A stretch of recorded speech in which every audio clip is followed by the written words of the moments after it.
Three. Woo! Okay, hello everybody. Welcome to our new episode of our podcast. That does not have a name. Do I have to go like this? No, I think you can just speak loudly and it'll be fun. Okay, thank you very much for joining us today. Should we introduce ourselves? Yes, my name is Ethel Loya. That's my And name now. my name is Alberto Loya. And that's Taco. This is Taco. And this is our baby. Bardo Loya. Our big baby. And as of yesterday, I am 0.5 centimeters dilated, so no one could tell me anything ever again. I am the best at giving birth and at being pregnant, right? Yes. So this is gonna be like the last week or two of my pregnancy, and I can't wait. I really can't wait to give birth. I'm tired all the time. I'm swollen. I'm sweaty, and I don't feel sexy at all. It's not sexy at all, actually. And yeah, I can't wait. How do you feel about it? I'm excited. You excited? Yeah. How about all those birth videos I've been making you watch? I try To tune it out? to not tune it out, but Just reject it or something? don't give it too much mind. It looks horrible, huh? We'll go through the motions when we get there. Yeah. So that's how I see it. That's how I want to see it too, but then I keep hearing and like, okay, so I've been trying to be off of Instagram. I deleted like the app itself for a few days. Según yo, trying to not like doom scroll, because Right. what else can I do if I'm just like a beached whale, you know? So I've been on Facebook instead. And then all I get, of course, because here Mark Zuckerberg here says, I'm like, oh, I can't wait to give birth. So I get pure birth videos all day long, and like I'll go on Marketplace or whatever, and then boom, the birth videos come out. I watch like 5, and the whole day my mind is just completely consumed with the terror of birth. Honestly, It's terrorizing. It's not beautiful at all. Every single video says you want to go through the motions, but actually you don't. You want to be prepared. It's a combat. It's war. You're at war with your body, with your baby, with your mind, and every single video says it's a mind game. If you want to give birth without the epidural, which I would have never considered if it wasn't for you. Because what do you say? What do you want me to say? If you were a woman. I mean, it's easy for me to say. 'Cause Yeah. I would never have to go through that. Like. But what do you say if you were? I say I mean I support you whatever you want to do. Right. I guess if I was a woman, I would want to experience the full experience. I guess like the aftermath, the euphoria. You know, I guess I feel like your body was designed for this, so you shouldn't need to, you shouldn't need all these things intervening with the experience. Mm-hmm. So, but I mean, so if you were a woman, you would be that bitch, and everyone. I mean, like I said, it's easy for me to say, but I don't know. Like maybe in that moment you're like, nah, fuck that. You're like all you epidural getting flops ain't shit. I know. Ideally, I do want to give birth without the epidural, but it looks horrible. And then I've gotten contractions. Yeah. And they're very unpleasant. The only. I don't think you're gonna do it, honestly. I don't think so either. I think you're just saying that, So but I think when the moment comes down to it, you're gonna be like, give me that shit. Yeah. Give me that epidural. I hate pain. I can't take it. Yeah. I can't take it, but I will try. I will try because I did notice a big difference to when the first night I had the contractions, and I was freaking out, and it really hurt. And then the second time I got the contractions, and I was just like actually breathing through them, and then thinking, oh, contraction is good. That really changed it a lot. Yeah. But either way, sometimes, there's like horror stories that can happen. The epidural could not work, even though you have it on. You can, some people only get the epidural if to be effective on one side of their body, so the other side they'll feel. Like, a lot of things can happen, so you still have to be prepared for the worst. Yeah. I guess. But I expect the best. I feel like I have changed a lot mentally, especially since the last time I recorded a podcast. Oh my goodness. Yeah. I haven't recorded a podcast in like a year or two. I don't know. It's been a while, probably. Yeah. So I feel like I've grown a lot internally in my mind, especially thanks to you. And I feel like you've done a lot of external changes. Yeah. You want to talk about that? Mm, What have you been changing ever since we've been married, especially? I mean, yeah, a lot has changed. I've given up a lot of bad habits that I had in the past.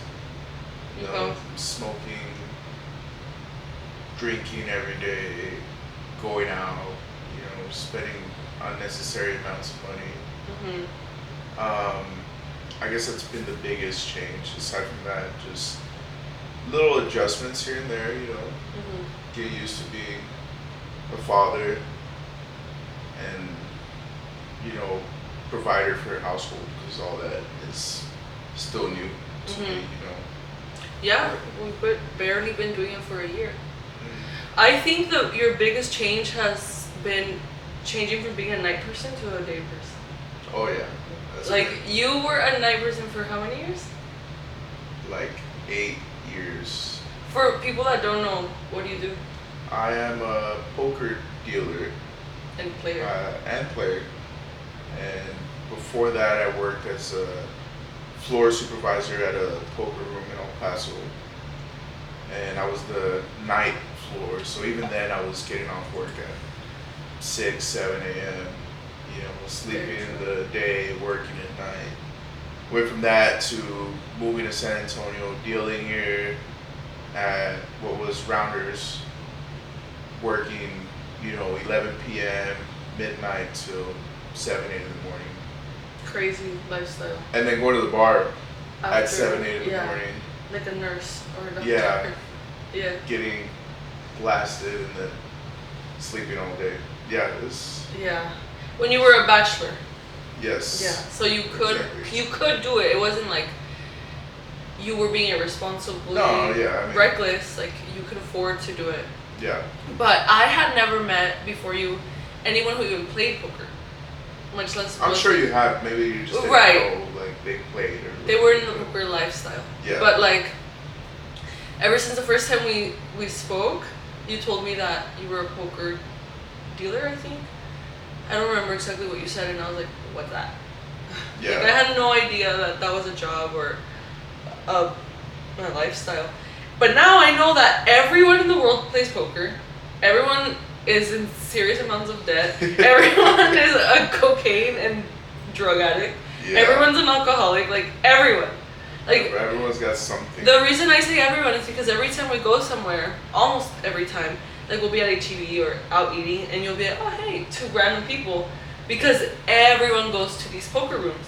Yeah. And I just had no idea. I also had no idea how much money there is in poker. It's like an amazing way to make money if you're good at it. Yeah. It's an amazing way to lose money if you're bad at it. But, our gay dog. He's getting excited. He's all money. But yeah, talking about how we met, a lot of people were asking. Oh, because we have some questions. We have Yeah, a few that's right. questions.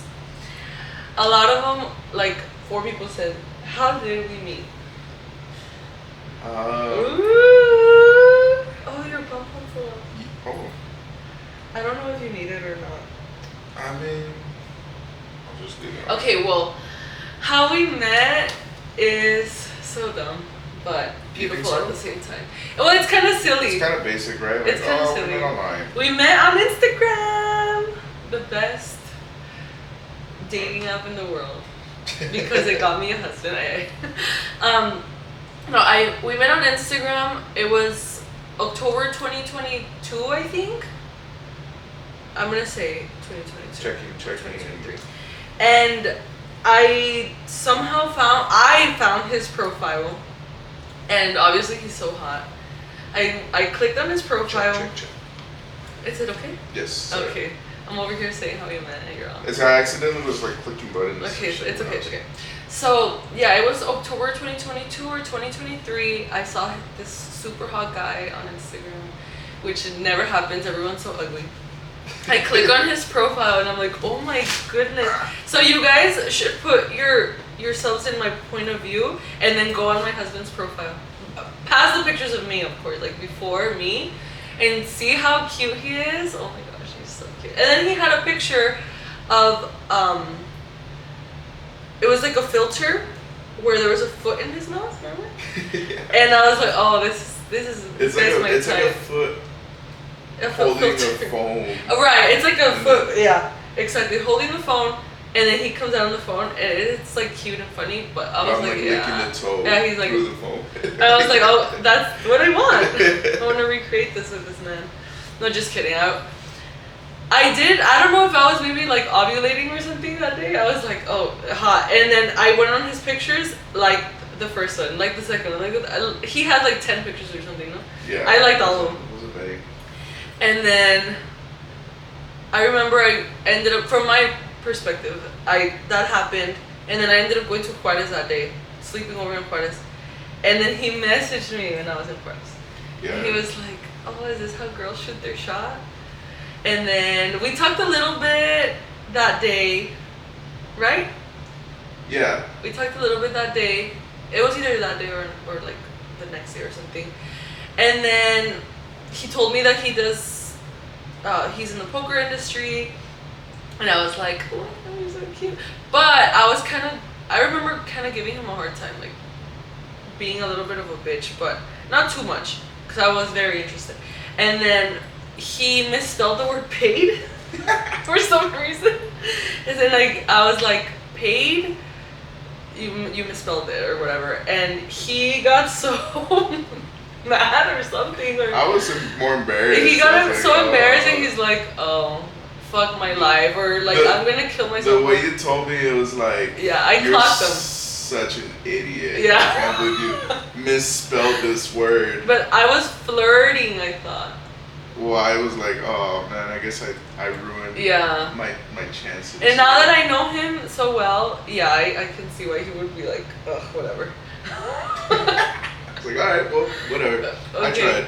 Yeah, exactly. You're like, oh, you clogged me? Goodbye.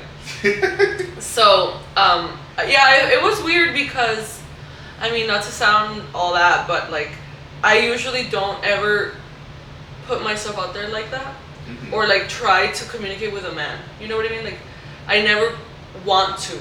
It's me.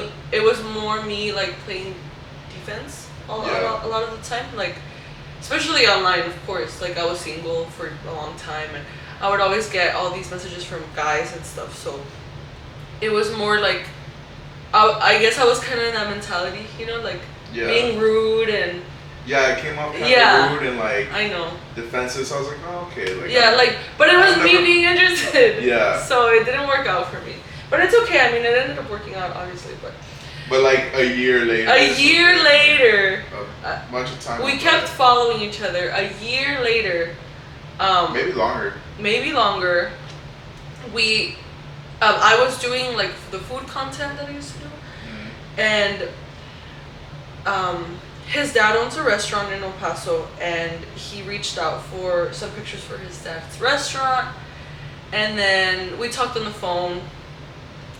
He was getting out of a relationship, as was I, and then I went to his dad's restaurant. I did content for him, and then we just kept in touch, and then we eventually fell in love. It was like immediate, but there's something that I didn't know until we were together, that he had a crush on me for years before, right?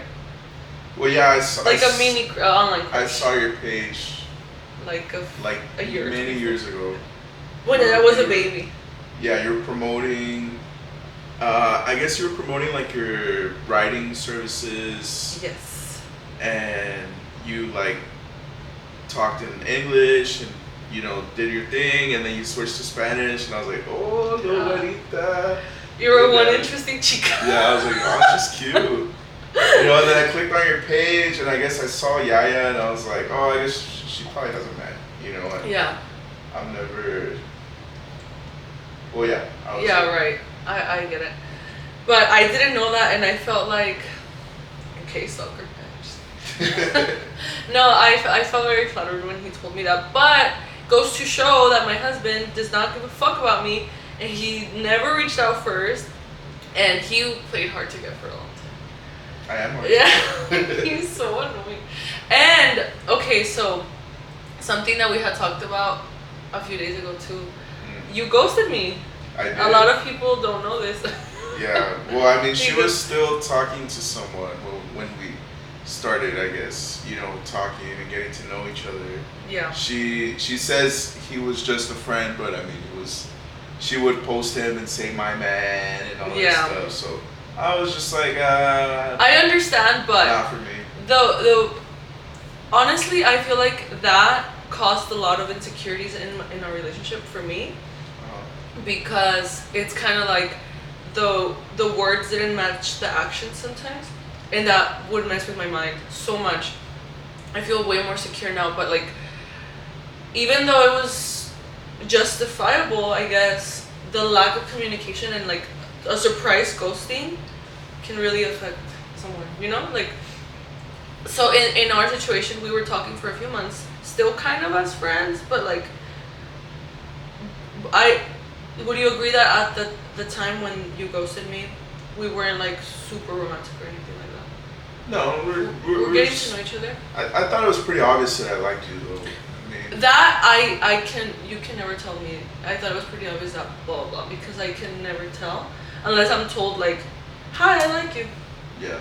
So I'm very literal. I'll be like, I don't know, he likes me, he never told me. So we were talking a lot as friends, I guess you could say, or as people. And then we had plans of me coming to visit you to San Antonio. And one day you just decided to ghost me. And then I found out like 2 weeks ago that it was a planned ghosting because you announced it to your friends and family. I'm going to ghost this girl. I told my brother. Yeah. I told my brother for sure. And so yeah, I felt really confused because, like I said, I wasn't really used to looking forward to talking to a man, if that makes sense. Like I would look forward to talk to you. I liked you. I felt like I wanted to get to know you more, and I was excited about potentially coming to visit you. And I even felt like down, like I'm down for even saying yes to just go meet someone, Yeah. And then, I mean, we had known each other or been talking for at least like 2 months at this point. And then you ghosted me, and I was like, I felt literally like así como like they pulled the rug from under me. That white people phrase. I was like I didn't do anything differently than I had been doing. We didn't have a fight. We didn't have a confrontation. There wasn't a disagreement. You just stopped talking to me. And I felt it particularly unfair because I don't ghost people. I never ghost people. Even if I hate you, I most likely will tell you like I'm going to stop talking to you. Mm-hmm. So I was like, damn, this sucks. This sucks balls. Like, You've never been ghosted before? I have never been ghosted before. Yeah. I was. You're so happy. You're all. You're so mean. But yeah, and now that I'm married to you, you're like, I'm going to ghost this guy or whatever. Like you were just like, right. And you like it. Like you're like, finally I ghosted this person that I don't like. And I'm like, dude, okay. And I'll just block someone and it's like they never existed. Yeah. Which is true. Like I'm very pro blocking people whenever you just don't feel like interacting with them. But like, if you're in a conversation or in communication with someone, I'm team don't ghost people because it hurts their feelings. Proof, it hurt my feelings. But yeah, obviously I'm more over it because it used to drive me crazy. It used to, like, I would remember and like. It took a while. Yeah. I think you still get a little triggered. No, yeah, of course. Like, it's upsetting, but eso ya pasó. Like, we're not there at all anymore. And it's not like you ghosted me for, it's a reason I could understand. You know, it's not like you just ghosted me because you met someone else or you just wanted to, like, waste my time. Yeah. You felt like there was a reason, and there was, but you didn't communicate with me. I felt like I was wasting my time. Yeah. Honestly, I was like, because we're talking and we're FaceTiming and we're getting to know each other, and then I see your story and I see another man in your story and you say something like, my man this, my man that. I was like, what am I doing? Like, yeah. I don't really have the time for this. Like, I understand. I want to, if I'm going to get to know somebody and date someone, not that we're dating or anything, but if I'm going to spend my time getting to know someone, it's because I, want to see a future with them. I want to, I want them to only talk to me too, I don't want to feel like I'm fighting for you or like I'm, stealing you from someone in a way. I also felt like,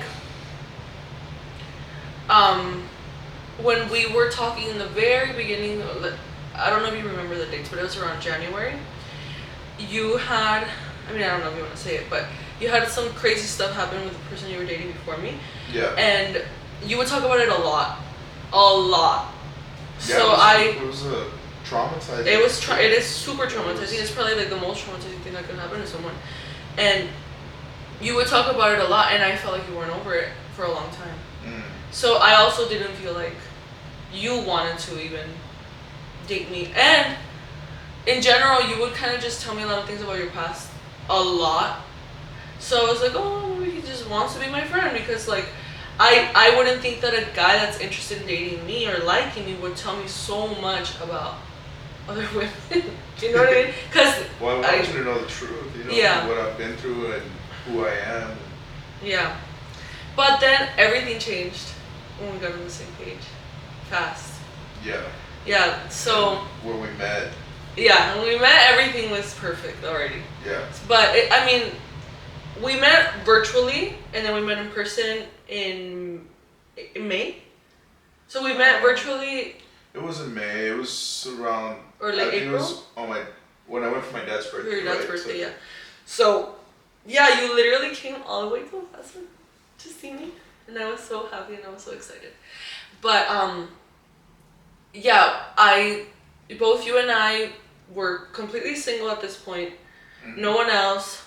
Everything was perfect. Everything was lined up. And you realize how I hit you up after you posted about your breakup type scenario. Yeah, I went through something where I've told you this, I feel like I have a very late development with relationships. Mm-hmm. Like, I had never been lied to and betrayed how I was in my previous relationship thing, ever. So I went crazy. I was like, me? That's gonna happen to me? Like, I just couldn't fathom it, which is so, like, egotistical. And then, I guess because I was very vulnerable emotionally, and then I started my relationship with you, which was perfect. Like, I still think our relationship is the most perfect relationship I've ever had. I was still very vulnerable emotionally, and maybe probably not too secure in myself. And then we started dating, and then we would have problems with my jealousy. Yeah. I still feel like I'm a little bit jealous, but like, it was really bad because I feel like maybe I didn't have time to process jealousy. I have never been jealous in my life, in my whole life, literally. Like, I've never looked at another girl and been jealous of her, or another man. Why would I be jealous of a man? But like, I've never felt that. And then that's another thing that I'm like, me jealous of you? Never. I was so mad for months that I was feeling that way. And again, like, this is something that I should have gone through, like, in middle school. You know, I should have dated a little boy in middle school, and then he should have liked someone else, and I'm like, oh my god, I'm so jealous, and whatever. But that's never happened to me. I've never been, I guess, vulnerable enough to like someone that much, and then them hurt me. Yeah. Ever. And like, I feel like you've, I guess like you, with our relationship, I've been humbled so much.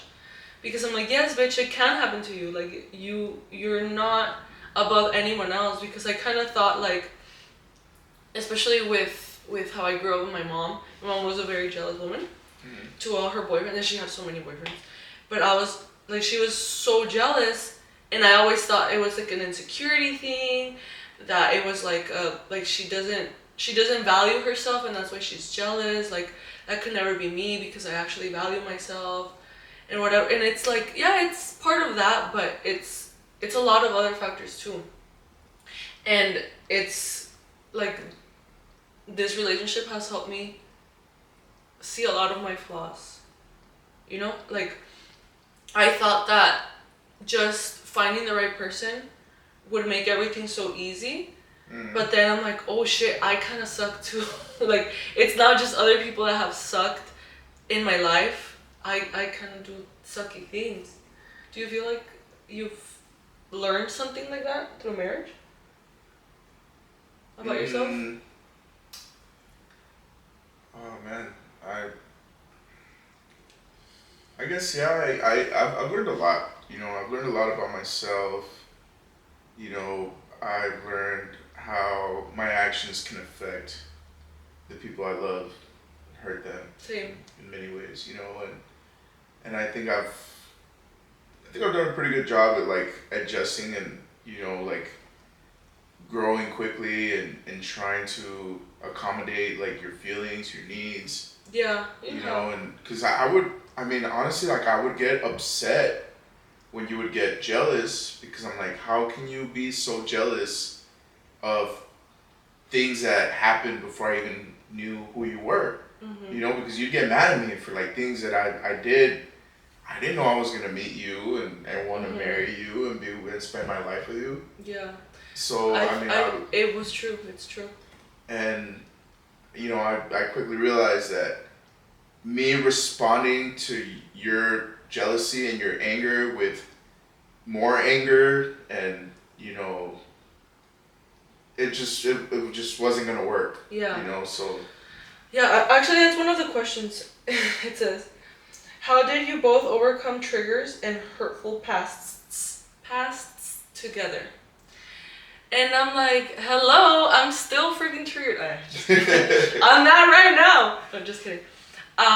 For me, time and just literally accepting it, because I wanted to be in denial so badly, like, oh my god, because ever since like a month or two into our official relationship, I was like, oh my god, I'm in love with this man, like he's perfect. Mm-hmm. I love you so much. And then, as it's been previously stated, you're maybe not the best at direct communication, like the whole ghosting thing. Like, yeah, I'm very indirect. Yeah, like for sure. I used to call you passive aggressive all the time. Yeah. And maybe I've been more aggressive in my life before, and I've also changed that. But like, you were very honest about certain things, and then about other certain things, because you knew it would have. Sorry, hold on. I'm very pregnant. Okay. Because you knew it would upset me. You want some water?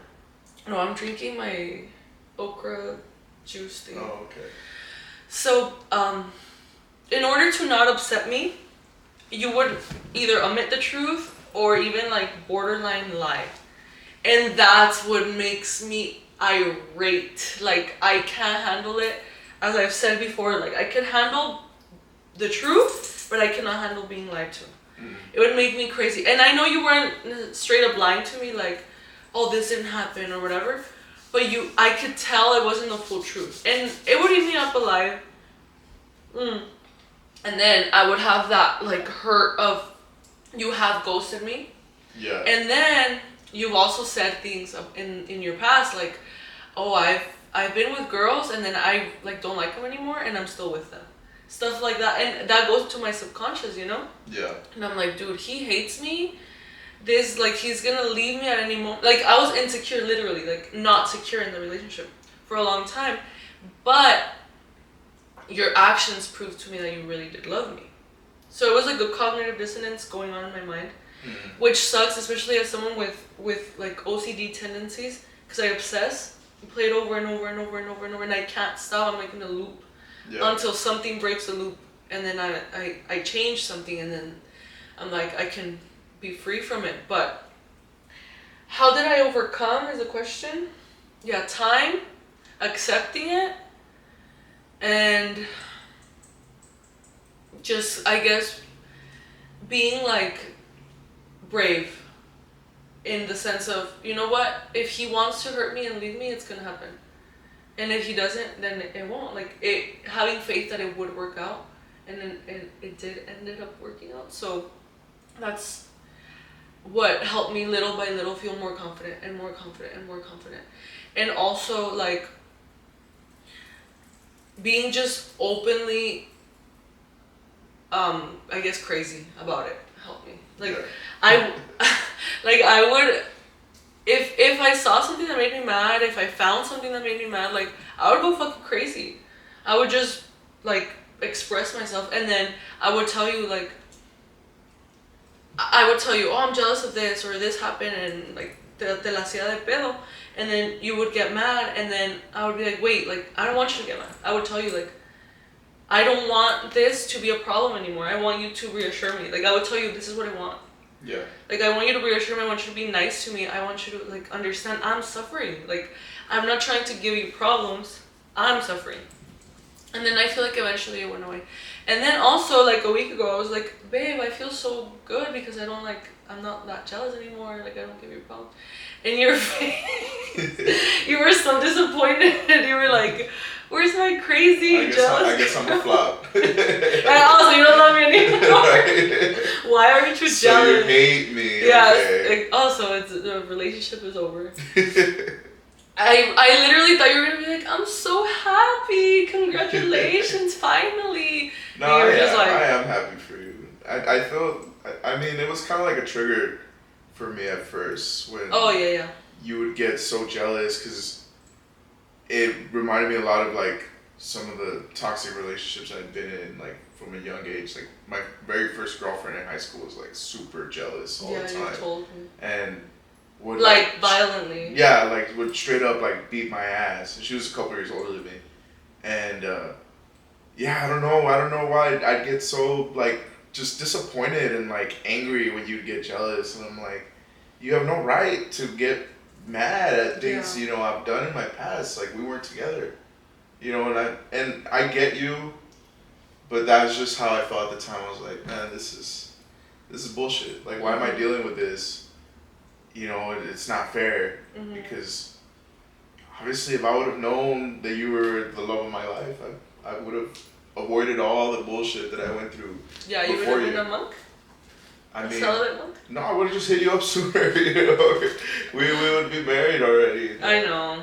I understand that, and then when you told me that, or when I started seeing that more clearly, that it triggered you. It straight up triggered you when I would get jealous. Like I would, instead of getting more mad, I would just kind of like be more vulnerable and sad. And I'd be like, dude, I'm suffering. Like, why can't you see that? If I'm being crazy and jealous and insecure, it's not because I hate you. Yeah, it's because I want to be closer to you and I want to like stop feeling this way. Yeah. Which is I think it's a huge thing in marriage. Or in like a family relationship, like if someone is mad, upset, most likely they want your help. They want your love. Yeah. Like, you know, Yaya will be crying or something about something. Most likely she wants us to baby her. Yeah. And I found that that's the best thing. Yeah, like if we start screaming at her, they scream more, and then everyone's fighting, everyone's upset.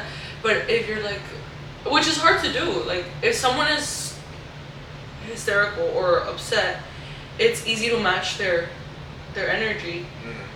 But yeah, if you love someone, it's easy, you know, like to be like, come here, it's okay. Yeah.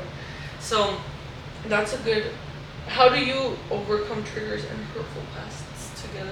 You don't give a fuck about anything. Like you're so easy going. I kind of went the opposite route of you, where I dealt with jealousy growing up, Yeah. and now that I'm older, I'm like, Yeah. I've just grown out of it. You know, like I've found that it has never, being jealous has never benefited me in any way. It's never helped Well, you've any always been relationship I've ever been the in. victim of the jealousy. No, I mean I have been in relationships where I would get jealous. Oh, You know, okay. like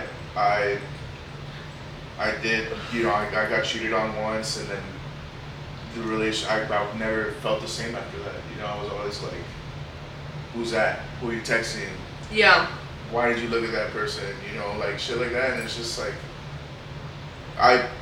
it took a while for me to grow out of all those insecurities, Yeah. you know, And then you know what? It's not even necessarily that it's like an insecurity, because it's something that happened to you. Something like, kind of like a attack. yeah. It's more like a paranoia, you could say. Like it makes you paranoid. You know? Like Yeah. Well, and You're on high also alert. like when your first relationship is like that, it kind of gives you a blueprint, and you're like, okay, I guess this is what relationships are like. Mhm. You know, I guess being in a relationship means being super protective and jealous of anybody trying to talk to, you know, my person, or Yeah. you know, being like constantly fighting about, you know, who are you talking to, or like, do you like this person, or Yeah. like a guy friend or whatever, you know, like. Totally. I remember like being very anti-relationship for so many years, because my high school relationship, like the guy that I dated, he was so mean to me because he was so jealous. Like he would straight up say things like, "Why are you wearing that?" Like, "Oh, you want Like you people want attention. Yeah, like literally just wearing leggings and a shirt. You know, stuff like that. And then that relationship was very toxic anyway, but like just always negative. Like instead of having a beautiful relationship where you appreciate each other, have fun, like it was like Overbearing. negative energy the whole time. And then after that, I was like, I don't want a relationship. You know, like I just want to be normal and free and not have to worry about what someone else is worried I might do or not do or whatever. So when I started feeling jealousy, oh my gosh, my whole world turned inside out, because I'm like that guy. I'm like my mom. I'm like everyone that I've always kind of judged. Yeah. Because I've always felt like I was above jealousy. Literally, I've always felt that. And then I felt it, and I'm like, I'm disgusting. But no, thankfully, I have an amazing husband that was actually patient enough to go through it. Yeah. With me. You had another question? A lot of people said, how did you meet? We already said that. What makes you guys love each other more every day? Every day. I mean, it's weird. Like sometimes I'm like, okay, like my love has peaked. Oh yeah. Like okay, like there's no way I can love you more than I love you right now. I feel that way right now. Mhm. But then like the next day, I love you more and more and more, and like I feel like after our baby's born, like I'm gonna love you even more after Yeah. seeing what you go through to, you know, provide this for us, you know. And I don't know. I mean, I feel the exact same way. You said it perfectly. Like, just even when I met you, I'm like, oh my god, I've never liked someone this much. And then Yeah. we got to know each other more, and I'm like, oh my god, I love him. I've never loved someone this much. And then now we're married, and I'm like, oh my god, I adore this man. And it just keeps getting bigger, which is really, it's like infinite, and then infinity somehow gets bigger. Yeah, you would think at some point it peaks, you know, and Yeah. it just doesn't peak. It just keeps going up. Yeah, it's a beautiful thing. Probably sounds so. It sounds so saying ridiculous, but that, no. you know, How much would you bet like people that? Hold on, let me check. Is it still recording? Yeah. people that are married and in happy relationships are probably like, I feel that. yeah, I feel that. I Because would hope so. But yeah. I mean, the ones that aren't are gonna be like these corny ass losers. But something that has always made me love you so much, and this is the first time I've ever met someone like you in this regard. You have the most calming, relaxing energy I've ever encountered. Like you are just chill, like for real chill. Like yeah, there's some things that could upset you, but and even you at your most angry is still, well, at least with me, is very contained. Like you're not super explosive. You're not gonna, kill someone. You're not gonna hurt anyone. Like you're still composed, even at your most angry. And then, but it takes like a lot to make you angry. A lot. Like you're most of the time, you're the like 99% of the time, you're the calmest, coolest, most collected person ever. And I think it has to do a lot with poker, right? Or you've always been like that? No, I haven't always been like that. Oh. I've had my bouts of anger. And I was a angry teenager growing up, and I mean, yeah, I guess poker has helped because it's part of the etiquette, I guess, to no matter how much money you lose, you have to just say nice hand and walk away calmly. Yeah.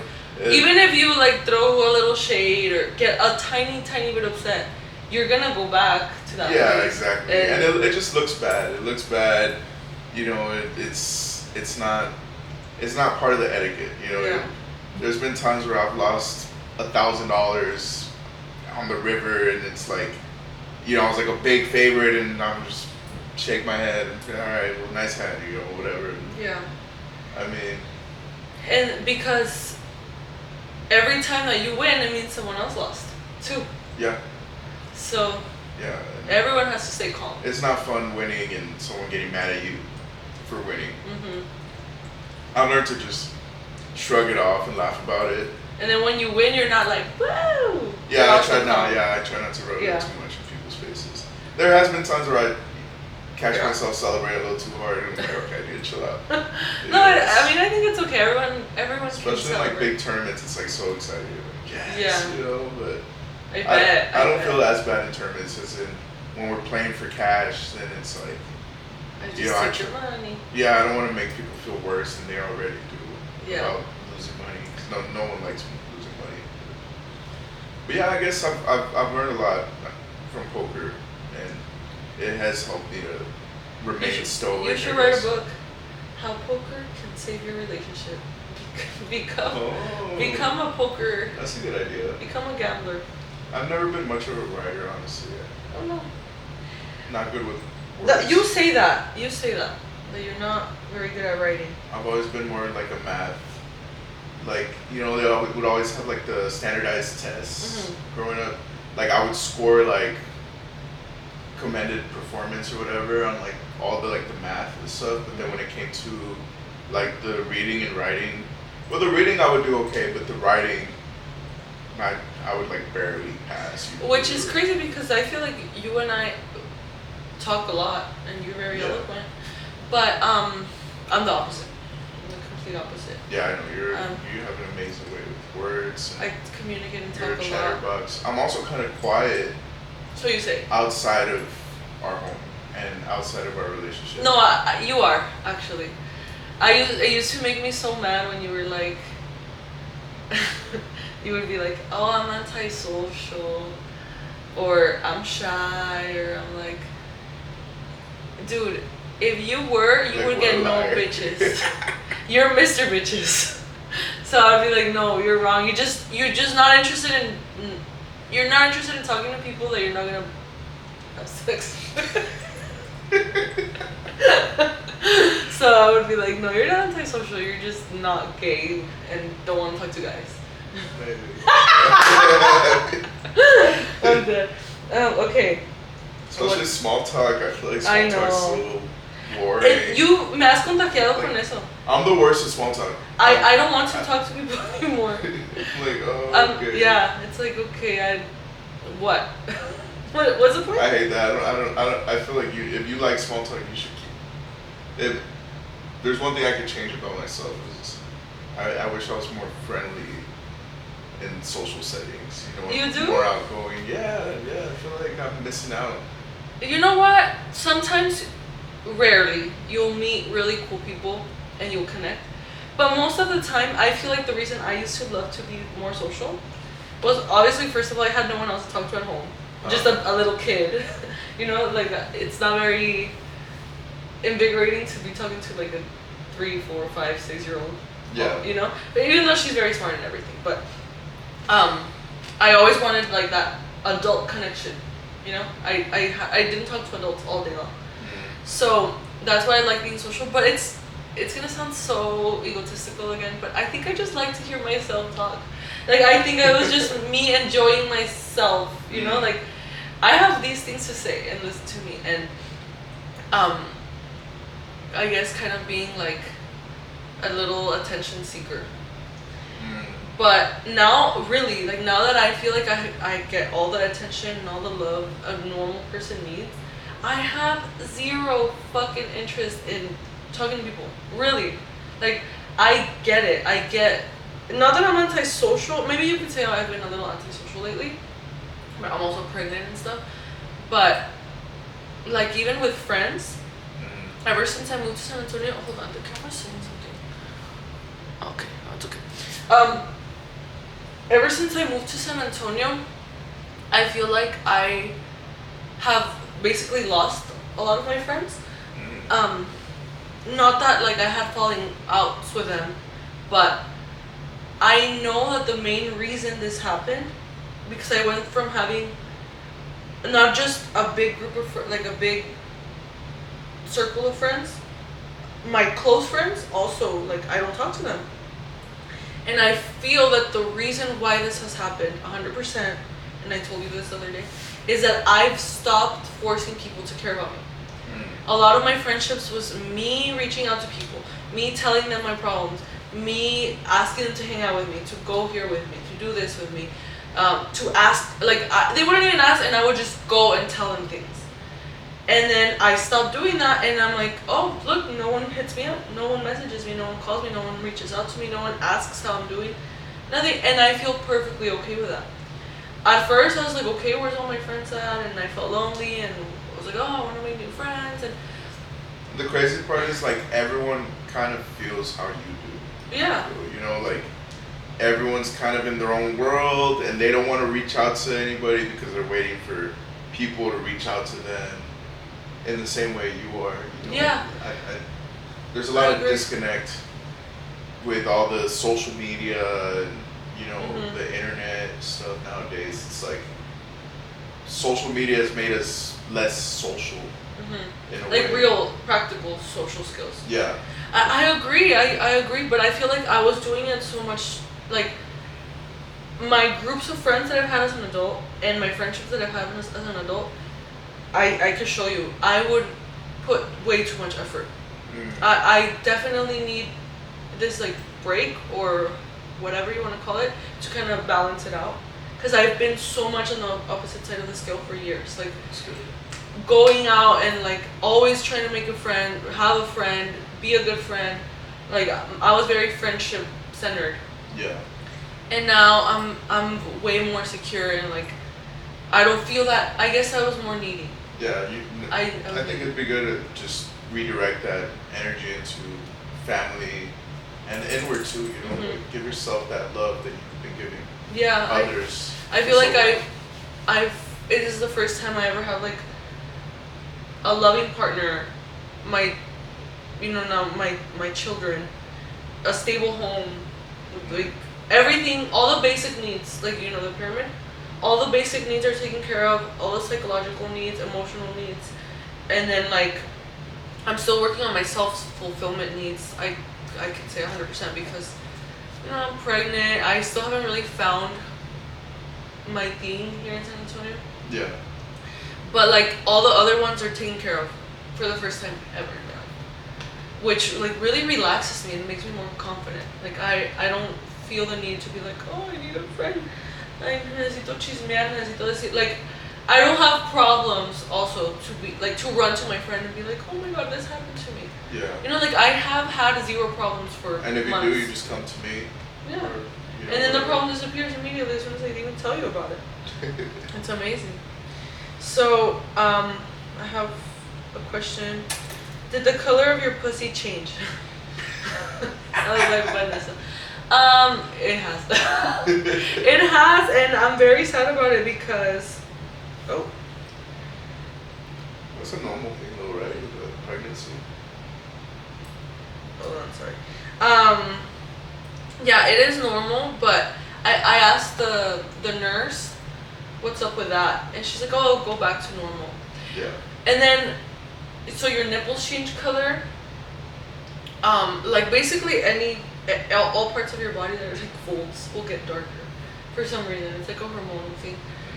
But I kind of wish that the first thing that I would have known since I've gotten pregnant is that you could get a C-section if you wanted. Like I don't think I would have given natural birth if I knew like how bad it was. You know, because your whole body just cracks open. Yeah. And then it stays cracked open for a while. And it looks, your body looks different, like everything changes. So that's something you would have considered, the I C-section? think they told me that I could have gotten an emergency C-section. And I was like, no, like for some reason in my mind, I'm like, C-sections are horrible. And now Yeah. I'm like, damn, C-section bitches have it easy. You just go get surgery, you don't pop your vagina. Yeah, but then you have the scar, and I've heard the healing process. The C-section. Well, the healing process could It's like suck a it because lot it's longer. like, people get BBLs and whatever. Yeah. And the healing process for that is way worse. That's true. And well, I know that also if you had a C-section, you still dilate. So like you still dilate and everything, so your body does change, but like you didn't push it through. What a blessing. But I mean, I'm already the natural route, so I Yeah. have to suck it up. And oh, do you wish it was a girl? Someone else. No. I want a boy. I want a Yeah, cute we baby both wanted a boy. Oh, I'm so excited. We were praying for a boy. Gay son or daughter, what kind of man will you raise?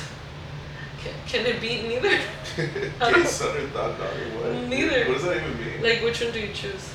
Neither, yeah. I'd rather neither, please. A lot of people joke around like that, but like, I think that, I mean, obviously not gay, but about being a thought, like, it's more like you just don't get attention at home and love at home. Yeah, And we're gonna love our children very much and give them a lot of attention, so they won't be thoughts exactly. or gays. We'll make it. We'll put like posters in the room that says "Being straight is cool." We don't have to do all that. Just raise them. I just think we need to raise our children in the Bible. You know, and Yeah, you're very go to church. very Bible forward, Yes. which I love. Yeah, I think the most important thing for our children is, you know, put it in their hearts to follow Christ no matter what. Yeah, You know, and everything else just will take care of itself after that. yeah. It is. I mean, it's like complicated, but it is that simple. Yeah. Yeah, because the way that I heard it lately, I mean recently, and I've been thinking about it like this lately, is that God, it's himself, gave humanity the tree of life, right? Like the tree that connects us to God, Mhm. which is life. And then it says that Jesus is the vine. And if you're connected to that, it's like you're connected to the tree of life.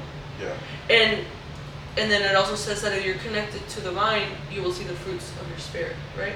And it's like your children are the fruit. So if you see that your children are flourishing and happy and everything, it means you're connected to Jesus and God and all that, godly. You planted that seed at a young age.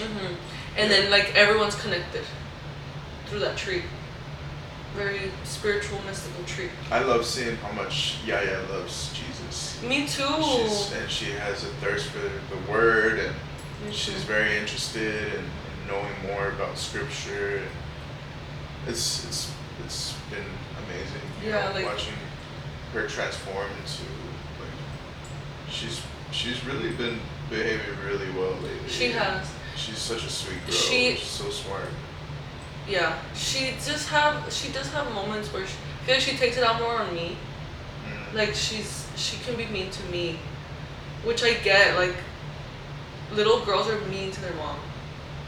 It's a thing. Why do you think that is? It's a thing. Yeah. It's a thing. Like it's a thing that I've seen throughout humanity. Like the only moms that I see that have good relationships with their with their daughter, are the ones that are okay with being treated like shit from time to time. Like even in my favorite show, one of my favorite shows, Better Things, like those girls treat their mom like shit all the time, and she just loves them so much. And then like years go by, seasons go by, and then they become like adults or teens, and then they start being nice to her. And that's true. I've seen it. Makes sense. I've seen it in real life. Like even like with my neighbors and everything. There's good moms, and there's like their daughters will treat them like shit, scream at them, and like do bad things, and their moms are just nice and patient. And then eventually the daughters come around, like they'll stop being mean. And even Yaya, like she'll be mad. Yesterday this happened. She'll be mad. She did something. She dropped something, or she made a mistake. And I'm like, what happened? And she's like, nothing. And then I'm like, okay. And I just leave her alone. And then she comes like, I'm sorry I yelled at you. And I'm like, it's okay. Yeah. I mean, it's kind of hard to get mad at her for things that she probably sees me do, because I've been I grew up in a very hysterical household. And then I tend to be hysterical, but like I don't see it, because compared to how I grew up, I'm a saint.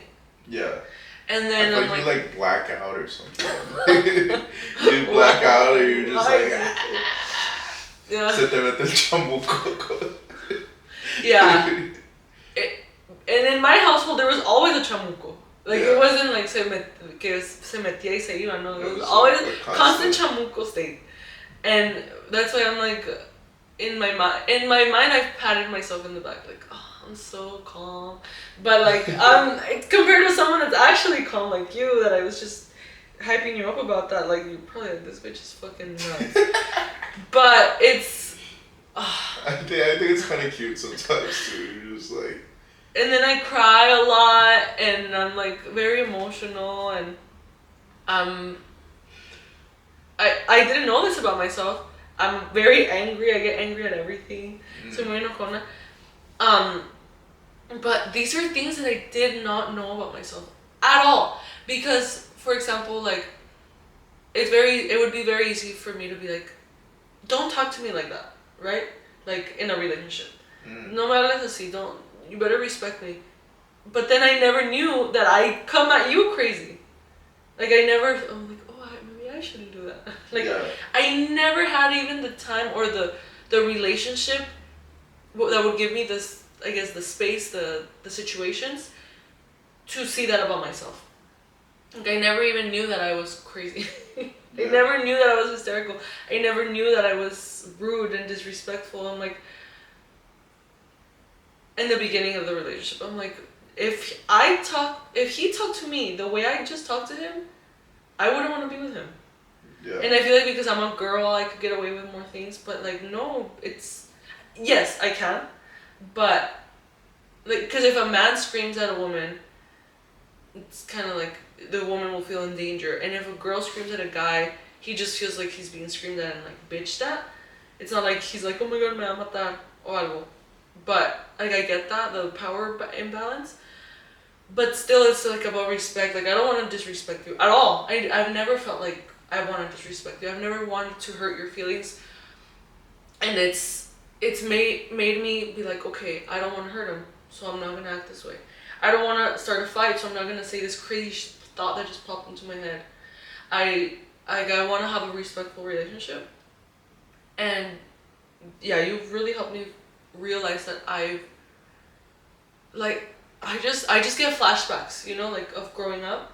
And I'm like, wow, now that I'm in this beautiful marriage, I'm like, damn, I did not stand a chance before. And like as a child, I had no idea what I was even missing. You know, like a good example. Yeah. So I'm really glad that we've been more like spiritual and seeking God, and then it reflects in our marriage, and then it's going to reflect in our children. That's very exciting. Yeah. Very positive. Like, especially because you're in the poker industry, like you could be a degenerate, like those people that you play. Yeah. And it was just so easy and natural for you to change. It just goes to show, like, when someone wants to change, it's simple. Christ makes it easy, too, honestly. You know. Or having your heart open to Christ. Yeah. I think the problem people have is that they want to do it by themselves, you know, and you really need a higher power sometimes to get you through. Yeah, like certain struggles and addictions and things like that. But any more questions? We should probably wrap it up. Yeah, let's wrap it up. Hungry. I'm starving. 2 more things. I was gonna talk about my arthritis. Arthritis update, and the difference between El Paso and San Antonio. Oh. So I'll make it quick. So ever since I got pregnant in January, it's September now, so I've been pregnant basically all my life. And no, literally the whole year I've been pregnant. And in I think like March, I started taking Cimzia, which is a biologic injectable. He has helped me administer it, and how do I act? How would I act? Hysterical. Hysterical is like the perfect word. The whole time, as soon as it even got near me, screaming. Exageradamente. But now I know how much it hurts. It does hurt. The needle itself hurts, and the medication hurts. But round of applause for the Cimzia creators. Yeah. So a lot of people always want to say like, oh, did you try out yoga? Did you try meditation? Did you try whatever, like to eat a yogurt for your arthritis? Diets. Yeah, and I'm like, dude, you think I haven't tried everything? You know, when you have an autoimmune disease, it's so annoying because you kind of look physically fine, but you feel horrific. So because like if my outside matched how I felt inside, I would be like exploded. Yeah. And I have been at that point too, but like obviously I would take painkillers and stuff to try to be a mom, try to be a human being and an earner and all that. So a lot of people don't know the extent of my arthritis, but I was really bad. I was struggling with, which I want to make like a longer video about this, but I was struggling with getting the medication I needed here in San Antonio, because you know insurances and the medical system itself makes everything super hard for everyone. And it wasn't really working too well, The right? Humira was like, not working. Compared to the Cimzia? No. And it's almost like it was meant to be where you struggled so much. Remember I even told you when it was happening, like, baby, like, it's for a reason. It's for a reason, like, you know, this medication's not for you. No, please shut up. And then, you know, now that you're on a whole different medication, my life has doctors, changed. Everything, I mean, you look great. My fingers and my joints like can move again. Ever since I started my Cimzia, within maybe 2-3 months, after not eating beef for 5 years, you told me, have some. I had some, I felt a little bit of inflammation, but then for my baby shower, you were like, have a steak. You're gonna eat steak and you're gonna be perfectly fine. And it was so. I could not believe it. After not even being able to be near beef. I was nervous a little bit. I know. I'm not trying to be like, you know, putting a statement of faith out there. Your faith worked. Being all confident, like, you'll be fine. But I was like, if she ends up, you know, going through like a, what is it called? Like flare up, I'm going to feel so bad. I would have felt really good. But your faith was bigger than your doubt. I literally feel like your love, your faith has cured me because you have always spoken it. Like, you're gonna be fine. You're not gonna have arthritis anymore. You're gonna be cured since the beginning. So then it matched the physical world, and now I'm fine. And the Simsia, like I'm always tweeting about it, and I've made videos about it. Like, I love Simsia. I'm pro Simsia. I know that a lot of people are anti-medication and they want to do everything naturally, but sometimes like people like me, we need the help. And the Simsia literally has changed my entire life. I no longer wake up and feel like, oh, my life is a punishment and I must suffer. No, I wake up and I'm like, oh, I have to pee. Like a normal human. Yeah. You know? So shout out to Simsia. Shout out. And lastly... And this podcast is not sponsored by Simsia. It will be. Like, Simsia, if you hear this... Yeah. You should start taking Simsia just for fun. It's so good. But it's very expensive. So if you guys have any questions about how I get my Simsia, feel free to ask, because I always like to help people figure things out. And lastly, the difference between El Paso and San Antonio. Ooh, millions. But one of them... for an hour. I know. One of them is the fact that we can go get some really good pho right now. From an actual Vietnamese person. Exactly. I guess it's just like a cultural, what is it called? Melting pot. San Antonio? Yeah. It's a big city, you have so many different options. I mean, we wanted to get Afghan food. We can go to an authentic Afghan restaurant, We wanted to get Jamaican food.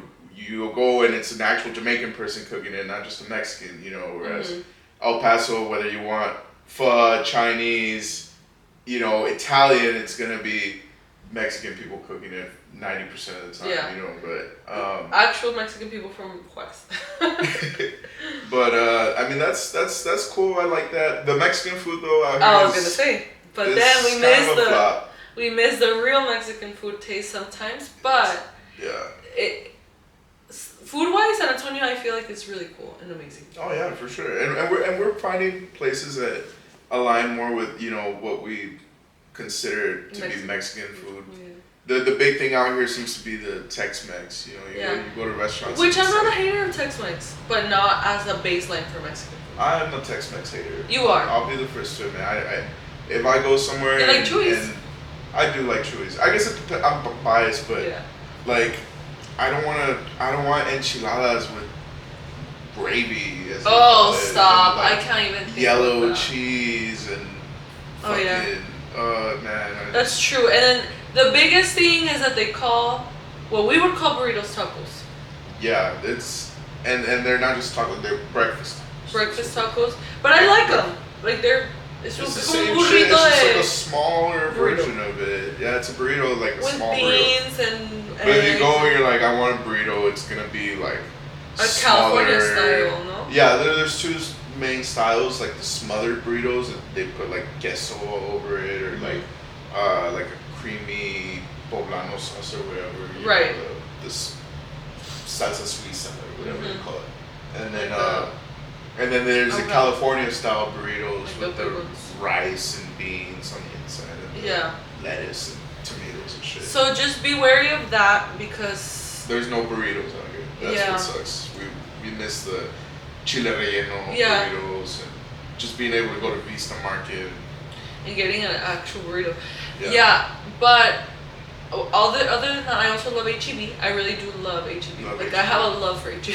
For those of you who don't know what HEB is, I'm sure most of y'all do, but it's like a Walmart if Walmart was more like Texas based, I guess. It's like maybe a hybrid between Walmart and Target. Or like a hybrid between Walmart and like Whole Foods. True. Okay. It's still cheap, still mass produced stuff, but I think they're delicious products. They use better quality products, and here everything's better. Yeah. Howard E. Butt. His last name is Butt, like actual B-U-T-T. Yeah, HEB. It's goated. Big perk. Yeah, it's goated. It's goated. Also, I love the weather. I haven't been walking or hiking in a while, but I used to love going to all the nice places. I mean, it gets hot out here, but it's not like the scorching sun that you get in El Paso, like where water is just like melting your skin off. I used to have to put sunscreen on my body every time I went out to work. Yeah. Just driving, I would like this arm and this leg from the Yeah. sun would get very brown. It does get kind of humid out here though. It's Yes. humidity.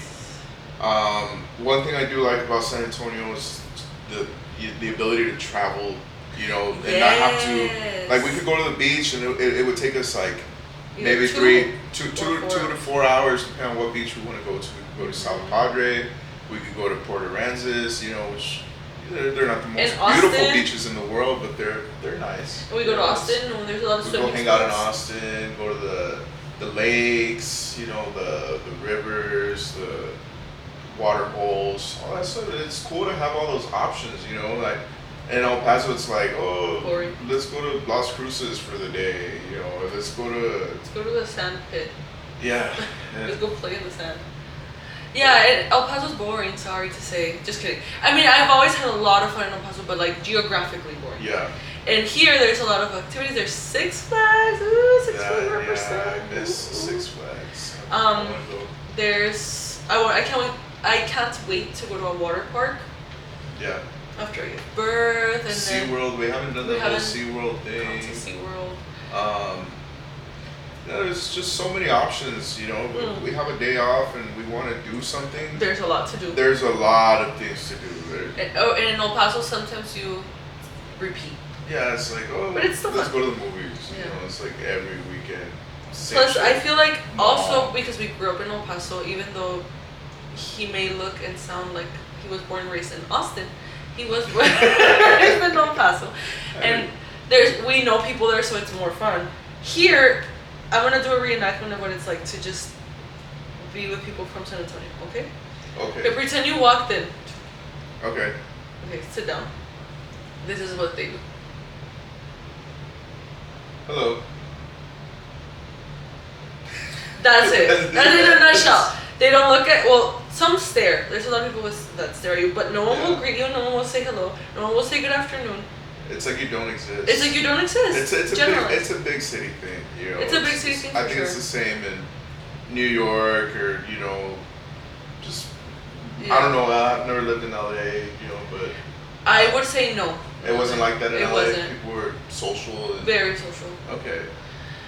Something in the water out here. I mean, Yes, our and shit, then but- lastly, yeah, I'm gonna talk a little bit of shit. Obviously, we're in the torta capital of the world. I'm not afraid to admit it.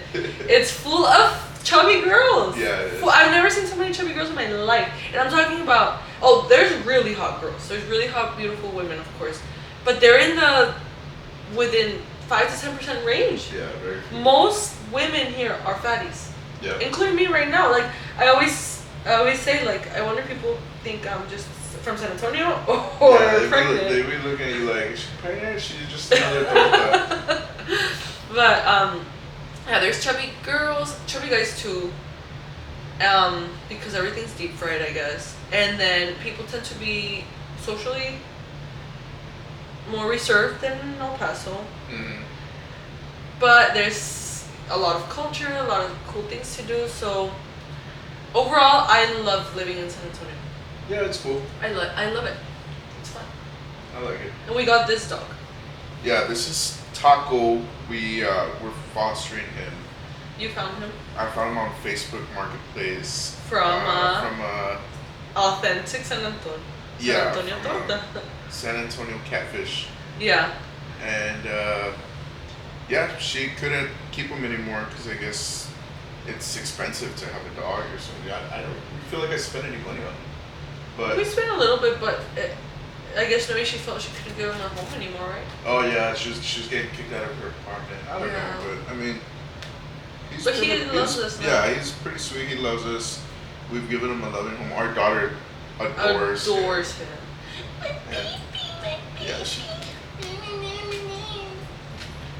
But yeah, he's pretty cool. It's funny. The other day she was holding him like like this, like a baby, and then his like red rocket came out, and she's like, and it's like, why did he do that? I'm like, I That's don't know, hilarious. but just put him down. But I have a lot of beefs with him, but I just like him because Yaya likes him. yeah, she loves him. He If makes Yaya her loves very happy. if Yaya loves you, and I hate you, it cancels out to you're okay. You're neutral. Yeah, neutral. Yeah. You have been neutralized by Yaya's love. But yeah, okay, I feel like we've been recording for an hour. Yeah, probably maybe less than an hour. I would say less than an hour. Less than an hour? A little bit less. Okay. But okay, well, thank you so much for joining us. I feel like this was more like a practice run. I feel a little bit like not uncomfortable, but I haven't been on camera in a long time. I've never done a podcast in my life. You did amazing. First Wow, time. you're good at everything. Oh my gosh. But yeah, we're gonna go eat, and then I'm probably gonna give birth. Today. Sometime today. No, in like a week or two tops. So next time Maybe we we'll do have a this, we'll little probably have a little baby or Yeah. something to show up. Put the fucking back on now. I'll be like that. Okay. Okay, well, thank you everybody for listening. We love you and we hate you too, right? Yeah. Alright, Bye. bye-bye. Okay. I want to be super careful with the. Oh, you were right.